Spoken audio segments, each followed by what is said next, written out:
Now, those of you that have been following me for a while know my opinion on karambits. They're very interesting pieces of archaic weaponry, and I don't really believe they have too much of a place in the modern world. They're great to train with, and they're a lot of fun, don't get me wrong. But I think you're kind of silly if you carry one. Now,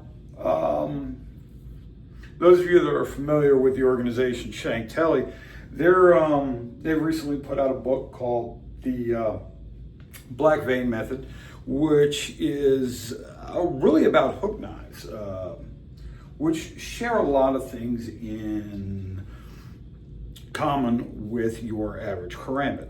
So, got me thinking, and I was in the hardware store today picking up some stuff, and I ran across one of these. All right, this is a Milwaukee hook knife, folding, nice little pocket clip that is reversible, so if you want to take it from the tip down carry to the tip up carry, you can, and it's only $15. All right, now this isn't some uber tactical knife, but it certainly has a place in your consideration, let's call it. It's kind of interesting. It stays locked unless you push this button here. Once you push the button there, though, you can flick it open, and that gives you that hooked blade. Now, it's a standard liner lock, and I'm not a big fan of liner locks because if you're snagged in something, a liner lock can shift and allow you to close the knife and close it on yourself. So, that being said, if you think about this as sort of a modern version of a karambit, this definitely has some interesting possibilities. Your ability to rip with it,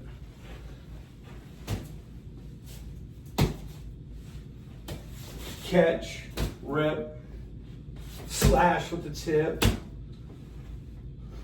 catching the armpit, catching the throat, across the eyes, across the throat, across the belly, up the groin, under the chin, into the eye socket, into the inside of the arm. These are all things you can do with this sort of knife. And for 20 bucks,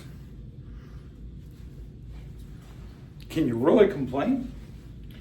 And it's pretty solid.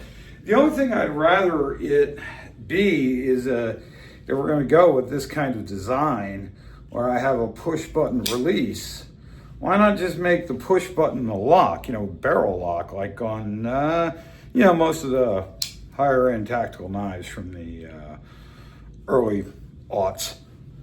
But it's certainly got a lot going for it if you're into that kind of Indonesian karambit use.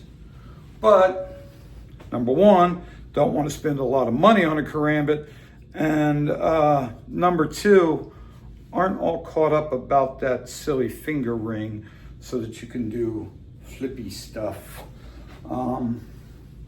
Just something worth your consideration. And for this price, buy two, turn one into a trainer. That way you can get used to deploying it from a folded position. I'm going to town with it. It's a Milwaukee Fastback, and you can pick it up at Home Depot. So, something you might want to think about if you're into this sort of thing.